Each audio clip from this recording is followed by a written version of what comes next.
Spoiler alert for Honkai Star Rail up to 3.4. Also, trigger warning for discussion around childhood trauma and its effect on mental health. Okay, so let's flash back to the Sunday video in January. I was doing my thing, making content, being cool, and I happened to mention that I can read people's minds like a psychic if they tell me their 3 favorite Star Rail characters. And someone under that video, I can't remember who, but someone, asked what it meant if their favorites were Dr. Ratio, Aventurine, and Sunday. And, well...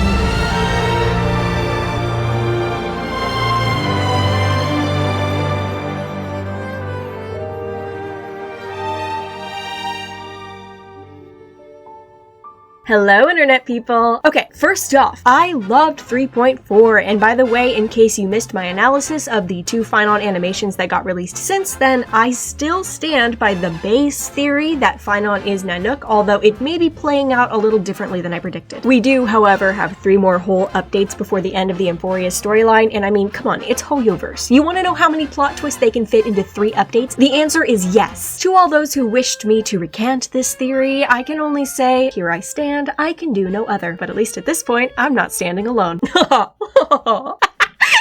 What's that?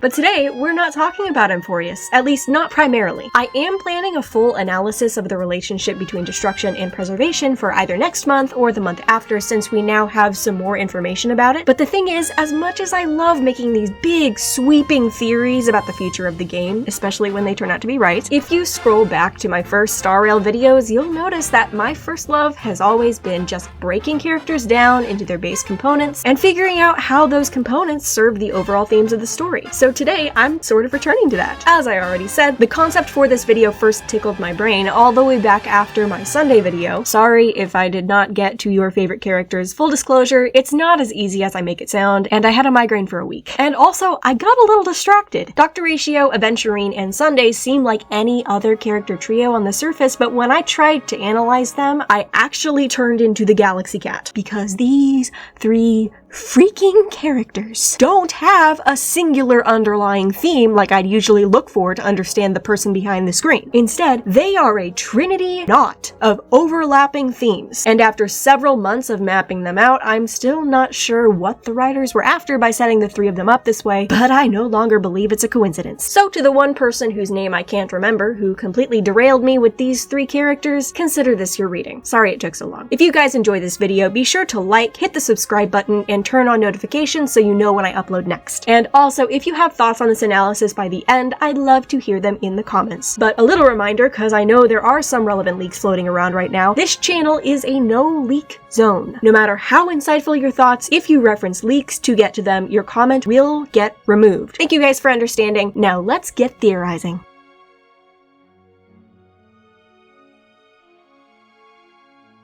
So I've made videos dedicated to analyzing both Aventurine and Sunday on their own at this point, but aside from like 1 short, I haven't talked about Ratio much. So before we get comparing the members of this unlikely trio, let's break down the good doctor, shall we? The first and most obvious thing about Ratio, he's unreal smart, but despite all his brains, he's never even gotten a sidelong glance from Noose, something which has caused no end of grief to both lore theorists and in-universe Dr. Ratio fans. This man does not make sense. And back when I was doing my Paths and Elements videos, this apparent walking contradiction was actually my first clue that, ironically, there's more to the path of erudition than simply being erudite. The conclusion I came to is erudition is based around possibility. The Trailblaze leaves certainty behind to pursue possibility. Erudition denies that certainty exists at all. Not in the nothing is real way, that's nihility, in the there's always something more for us to learn and by golly I'm gonna find it way. The reason Ratio isn't an erudition character is that erudition way of thinking about possibility just isn't his mindset. His mission is to make sure people have access to and understanding of all of the knowledge that already exists, and he pursues this ambition with a level of obsession that's honestly impressive, making him a hunt character. But here's where I might make a few people mad. There's this assumption that's been around forever in the fandom that even though Ratio isn't erudition, isn't Genie Society, and isn't one of Noose's chosen, becoming all those things is his number number one ambition. And let me be very blunt, none of that is true. But I also don't blame people for thinking that, because that's what people in universe believe. As I said, Ratio was one of my main routes to understanding erudition, and as part of that, I read through, I am not exaggerating at all, every single piece of media Ratio appears in. And surprise, I could not find one place where he even implies that he wants to join the society. Everyone around him says, oh my eons, he's so smart, why is he not in the society? Or, oh my goodness, look at how hard he works, surely he must be trying to join the society, I can think of no other possible reason for him to want to be smarty pants. Assumptions, assumptions, assumptions. Meanwhile, Ratio himself does not even reference Noose or the society anywhere in the readables or in his character story. There are only 2 times outside the missions where he references Noose at all, and remember, once again, I counted. One is in his dialogue for when he appears on the Express. They dedicate themselves to truth. And it's right to say so. After all, everything they do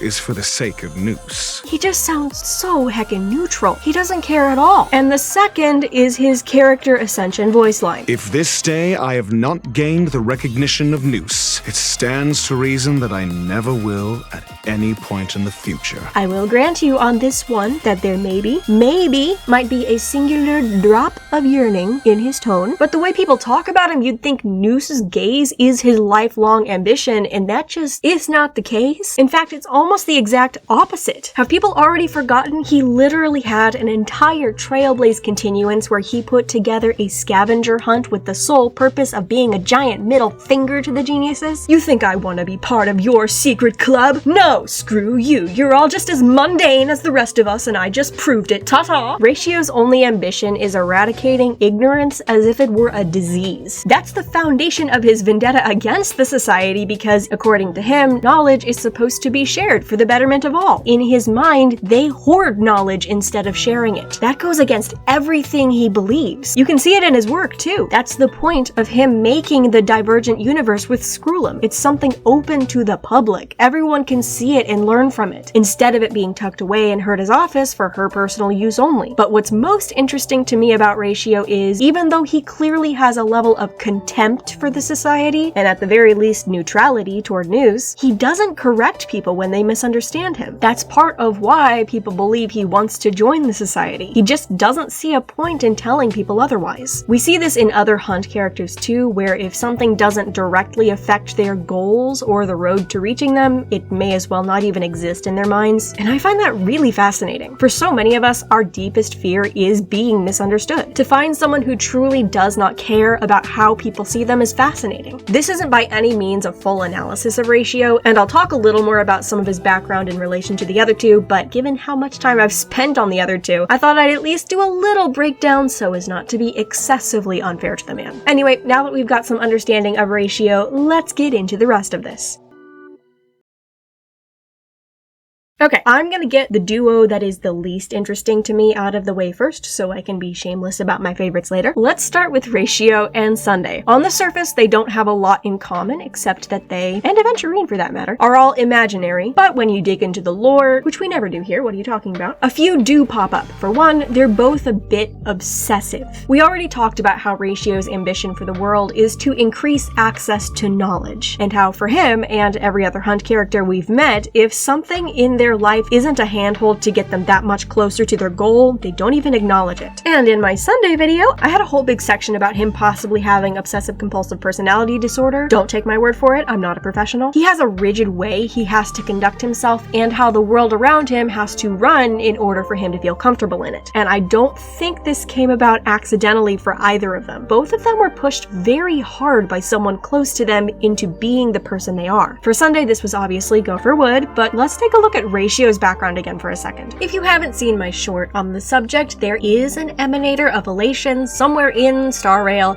It's a worm, yes, a worm, that Aha blessed specifically because they wanted to see if it could join the Genius Society. And I'm pretty sure this worm is Ratio. He's got the mask, his owl pauldron is part of Aha's collage, he has the fool's flair for the dramatic and a knack for puppeteering. This of course builds off my theory that Elation is less about chaos and more the idea of seeing things from a bird's eye view. Whenever the word fool is applied to a character, that character tends to be the person who unveils a hidden aspect of the world for the audience. And by the way, I used this assumption to correctly predict a chunk of Anax's character arc, so there's something to this. According to the simulated universe, that worm did die, I'll give you that, but given that the inciting incident of the entire Crown of the Mundane and Divine quest was Ratio breaking into Herta's office and kidnapping specifically the Herta puppet that was guarding the Sim-U, who knows what else he did while he was in her office?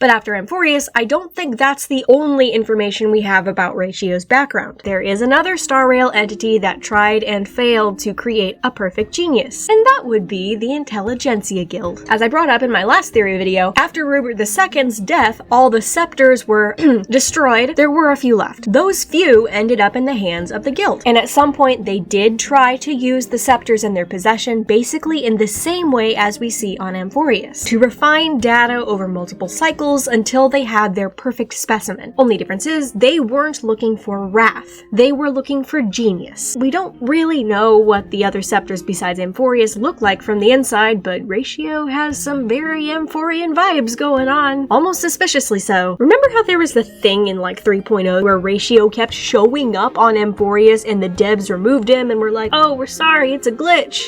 No, a glitch is the floor disappearing when you accidentally back yourself too far into the corner. A whole freaking NPC just being there and then very strategically disappearing when you try to get closer is not something that just happens by any accident I've ever heard of. I think they are being very clever right now about who all is involved in Amphoreus. Is this to say that I no longer think Ratio is the worm emanator? No, actually. What I'm saying is that Aha seems like exactly the kind of Aeon to see a bunch of scientists working very hard to make a genius, then see a random worm in the enclosure and go, hey, guess what? What the? I feel so bad for whatever organism was their primary focus during those experiments. Because imagine you go through cycles and cycles and cycles of scientists trying to refine you to apex genius levels, and then you get beaten out by a worm. So back to Ratio and Sunday. Assuming all this is true, both of them were very much molded into the person they are today. They were more or less selected from otherwise unremarkable backgrounds to be something bordering on divine, and they had very little say in the matter, which isn't at all to say that they have no agency. I described it to a friend as they're both that one quiet kid in class who's a bit of a loner, always studying, always doing their best, and has no time for friends because they have some kind of mission for the world that they're going to fulfill. Sunday is the sheltered religious flavor of that, and Ratio is the impressive academic one. They're both nothing if not rigid in their own ways, and they even tend to lash out if their way of doing things is questioned. But no matter how proud and uncompromising they are, underneath it all is just compassion. They want to see the people around them living lives free of what they see as the world's greatest evil. For Sunday, that's what he calls weakness, and for Ratio, that's ignorance. Yes, their assessment of the world and the lengths they're willing to go to are a bit extreme, but at least Ratio hasn't tried to become an Aeon yet. That's kind of all I have for these two, but hey, I did say this pair was the most uninteresting to me of the three. You'll see the difference when I get into the next section, but I do feel like there might be more similarities here that I'm not seeing, and I'd love to hear your guys' thoughts on this. So tell me in the comments what interesting thematic similarities and differences you see between the two of them. Right after these messages. This video is sponsored by Tokyo Treat and Sakuraco. Hey guys, guess what? It's back! Tokyo Treat and Sakuraco have been the only sponsors on this channel so far, main reason being I just genuinely cannot get enough of their product. What I'm opening right now is the Tokyo Treat August box, which will be sent out this August. Their theme is Summer Matsuri Snack Fest, and it was full of all kinds of wonderful summer treats themed around Japanese summer festivals called Matsuri. Now you're seeing my first time trying these right now, but the snacks that were the first ones I went back for seconds of were these puffy orange dondonyaki crackers. My mom actually came by afterwards box and took what was left of them. My family loves these boxes too. Nearly every time I get new ones, I'll have a family member come by that afternoon and be like Puss in Boots with the hat, "Are you done filming?" And I usually let them take something. I did keep a couple items for myself though. This is something I've never tried before. It's one of the little snack kits where the snack itself is some assembly required. This. Get it all over. Whoa, that's too much. Oh no. No. Oh, okay, I think I got it. Boop. It's a mini candy apple. How does it taste? It's sour apple. It's really good. I also had these little jelly pops. They look like mini otter pops like we have in the States. The booklet with the box said that they were best when frozen, so I let them freeze overnight, then proceeded to eat them all in one sitting. The stuff in this box really kind of gave me the feel of fair food, like at a county fair you'd see in the Midwestern United States. Fried foods, cool down foods, there was even a pack of cotton candy, which makes sense. County fairs are our summer festivals. All the food in the box was so distinctly Japanese though. It had all the flavors you'd associate with Japan. It always amazes me how different the artificial flavors are between Japan and the States. Their artificial strawberry flavor is not our artificial strawberry, and personally, I like theirs better. Now, the Sakuraco box this month was lovely as always. Their theme this month is Journey to Okinawa, and because this is also an August box, these items were also all picked out as things to help you stay cool. My favorite item was definitely the mango jelly. It was so heckin' refreshing. Mango flavored stuff in general is just so good and perfect for the summer months.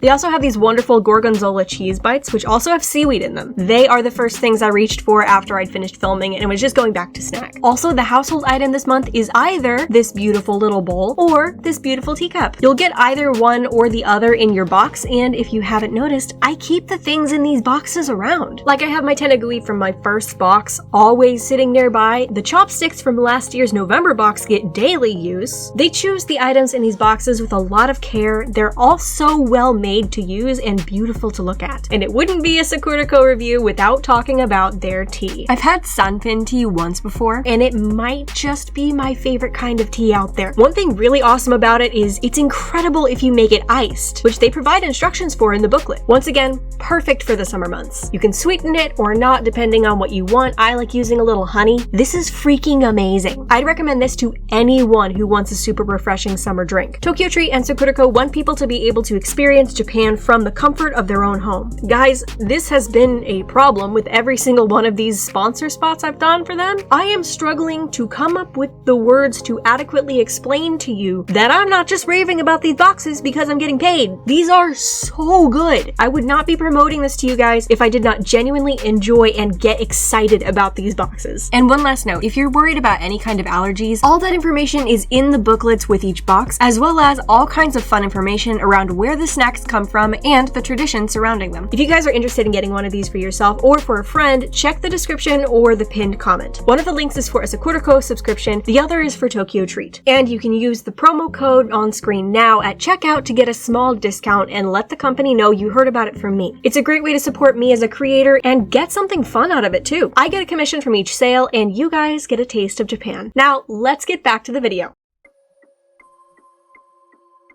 Now, these two, as a duo, are a popular topic in the fandom because they're often seen in each other's company and they kind of sort of balance each other out in a strange way. Ratio, whose first name Veritas literally means truth, is willing to lie to help Aventurine. Meanwhile, Aventurine, a man cloaked in lies, trusts Ratio enough to bring him into his plans in the first place, and secondly, actually displays a certain level of vulnerability with Ratio that we don't see him dip into around other characters, ever. Ratio famously finds uneducated people uninteresting, and yet his closest friend had no schooling at all. They each break their own rules for each other in a strange way. And if the stuff about Ratio being the guild's so-called perfect genius is true, that means he and Aventurine are both in enemy territory. It means Ratio is working for an organization which views him as a failed experiment that they're making the best of. And the guy isn't perfect, but as much of a jerk as he is, he values people. I mean, finding out that the IPC had successfully used one of his projects to destroy a planet nearly broke him. The sorts of experiments that take place in a scepter, where people's lives are nothing more than fodder for the machine, would be abhorrent to him. But this experiment was run by the Intelligentsia Guild. He's working for an organization that killed millions, if not billions, to create him. And Aventurine is working for the organization that killed his family, his entire tribe, and turned him into a commodity. And neither organization knows what to do with either of them, so they keep pairing the two of them together. Two people who have every reason to hate the organization they're in becoming friends? What could go wrong? I've already said I'm pretty sure the IPC's downfall, when it happens, will have something to do with Aventurine. But if these two are engaged in some kind of stag hunt, which is also the name of Aventurine's E6, that would mean that the two of them are working together in this, but in such a way where they can't communicate about it and just have to trust that the other is on the same page. And that's the core of them, isn't it? However begrudging their friendship is, the two of them just trust each other in an environment where trust is very rarely rewarded. And these are just the things that I've heard in passing in the community. I haven't even gotten to my own thoughts yet. The thing that's most fascinating to me is that both of them have lived half of their lives in chaos and the other half in order. Let's go to Aventurine's origins real quick. Yes, we know that he's the only survivor of a destroyed people group, but before they were destroyed, this people group worshipped a goddess named Gaiathra Triclops. And Aventurine's birth name, Kakavasha, means one blessed by Gaiathra Triclops. His people believed that he was blessed with good luck, which, given how rarely he loses, seems to be true. And to them, the physical mark of this blessing was his strikingly colored eyes. What's fascinating is we see these eyes other places in Star Rail too, and they always seem to link back to Enna the Order. This has led a lot of people to believe that Gaiathra Triclops is another name for Enna the Order. To sum it up, Aventurine was raised under the eye of order, but as he grew up, this man pendulum swung all the way over. He is now the most chaotic playable character in this game, second only to Sparkle. He speaks chaos like a first language. Meanwhile, Ratio, who, again, if worm theory is true, was made an emanator by Aha, poured all his efforts into understanding the universe, deciding that people were gonna live better lives through the sharing of knowledge whether they wanted it or not, which personality-wise slots him in with order in the same way Aventurine slots in with Elation. One went from chaos to order, and the other went from order to chaos. I don't know what kind of story Hoyo has in store for them, but given that a chess piece and a poker chip with a red thread between them is an actual collectible in-game, Hoyo's cooking something here, and it's only a matter of time before we find out what. Eons, I love these two so much. But they're not my favorite. Now you guys get to see me really geek out. Because Aventurine and Sunday are almost the same person, and I was in shock when I figured this out because one is by far my favorite and the other, well, you guys know how I feel about Sunday and why. We've already talked about how Aventurine, or should I say Kakavasha, grew up in a culture that worshipped Enna the Order. Well, Sunday did too. Culturally, the Holovians serve order, not harmony. Kakavasha's father died before he was born, leaving him with a mother and a sister. Same story with Sunday. Both their mothers died while they were still young, leaving them and their respective sisters to fend for themselves. At this point, there really are only two major differences in their stories. The first is that Sunday is the older sibling while Kakavasha is the younger one. And the other is that before a certain point, Sunday doesn't seem to have been raised around the religious practices we later see him engage in. Their mother seems to have raised them more in line with harmony than order. That only happened after he and Robin got taken in by Gopher Wood. Meanwhile, Kakavasha was raised highly religious. In fact, one of the first things he heard, as we heard in-game, was his mother praying for rain. But from this point on, their stories are almost the exact inverse of each other. After the death of their mother, Sunday and Robin were taken in by Gopher Wood, and their childhood was fairly luxurious, at least materially, from everything we can see. But eventually, and apparently when they were still both fairly young, Robin's singing career and desire to help others took her away. Kakavasha was separated from his sister as well, but the circumstances were very different. There was no one left to comfort him when he lost the person he depended on most. Unlike Kakavasha, Sunday wasn't exactly alone, but he may as well have been. In both cases, the people around the boys were more concerned with filling their own pockets pockets and pushing their own agendas than about what the boys wanted or what was healthy for them. And it's about this time in both their lives when a metamorphosis takes place. Put aside the facts of what happened to them for a second and think about what kinds of people they were. In Aventurine's flashbacks to Kakavasha, sure, he was clever and a little sneaky and knew enough to ask why when it came to the worship of Gaiathra Triclops, but he was not in any way close to the cynic he is today. He was an open, generous, trusting child. He looked around at the world with wonder even after seeing so much death and despair. Sunday as a kid is a different story. Remember 1 week? I'm feeling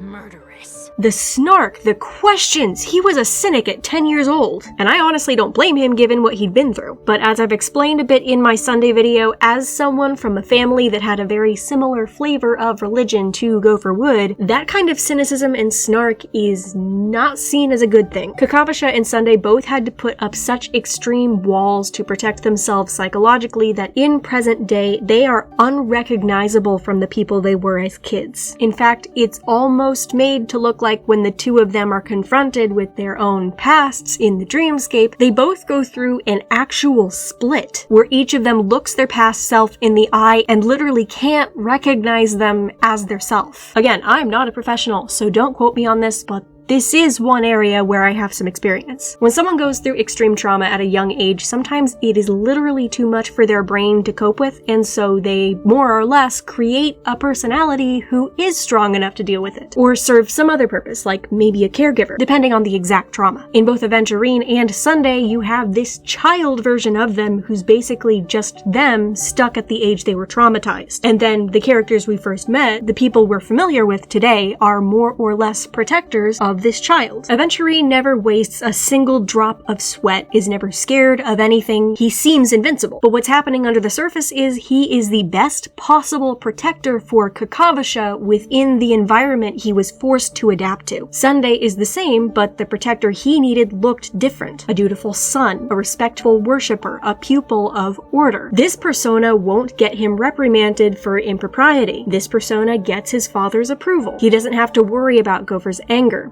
Maybe he can even earn his love. It's almost like a fawn response. All of this is the basis for what we know in real life as dissociative identity disorder or multiple personality disorder. And I want to be clear, I'm not saying I think either of them have DID. I don't have any of the certification to be able to say that. And also the dreamscape plays a major role in both of them confronting their past self, so it's more of a magic system be magic systeming thing than any organic thing happening. But when it comes to portraying how some people have to cope with trauma, they did get a few things almost scarily right. Kakavasha, once a bright-eyed, honest kid, hides behind layers and layers of lies, never taking anything seriously, always a smug smile and a laugh. Sunday becomes a faithful worshiper, even a leader. There are no clever, cutting remarks from him anymore like we see from him as a kid. He doesn't dare ask any questions, well, besides the ones he already knows the Odes of Harmony have answers to. Gracious, polite, not a sharp edge in sight. But horror of horrors, it actually gets worse. Think about the two of them again. Kakavasha is a trusting child put into an environment where trust is taken advantage of. And Sunday is an untrusting, cynical child put into an environment where the thing his mentor wants most from him is the kind of trust that doesn't question anything. They are the inverse of each other. Think about it this way. Sunday was never meant to bring Enna back. He was shaped into this perfect prophet by Mr. Wood, getting shoved into a mold he had absolutely no hope of fitting into. Sunday, who has spent his entire life pursuing Enna, doing everything to please them, and he fails. Meanwhile, Kakavasha was literally born wearing Enna's eyes. Aventurine wants nothing to do with Enna, only seeing them as a reminder of everything he's lost, rejecting them and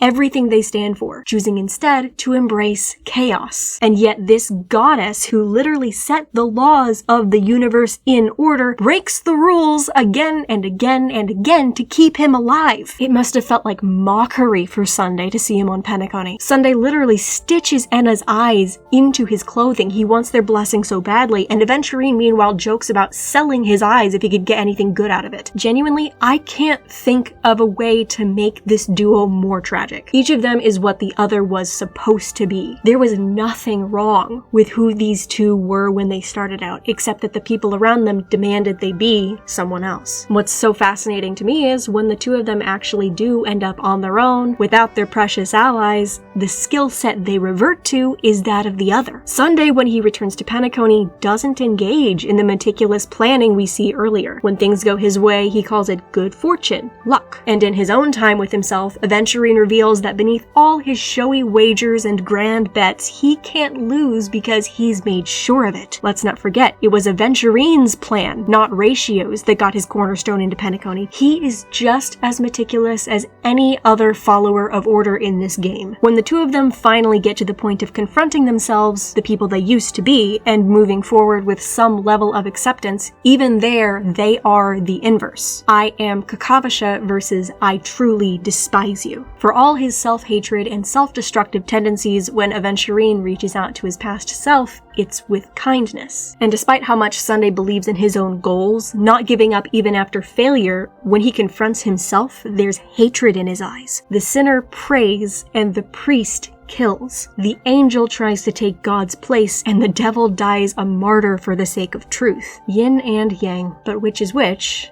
it's hard to tell.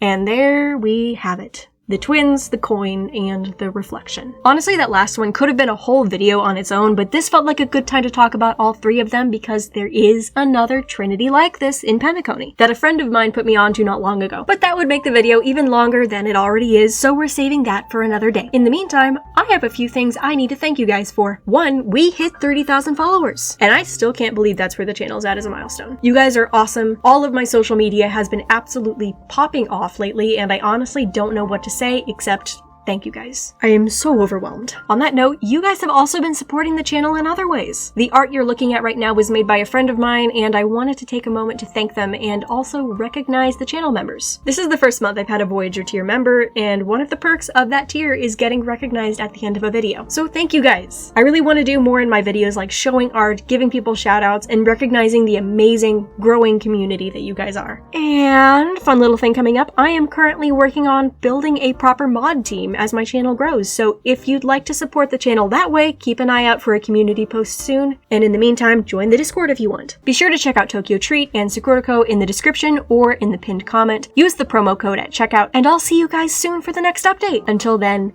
stay safe, stay kind.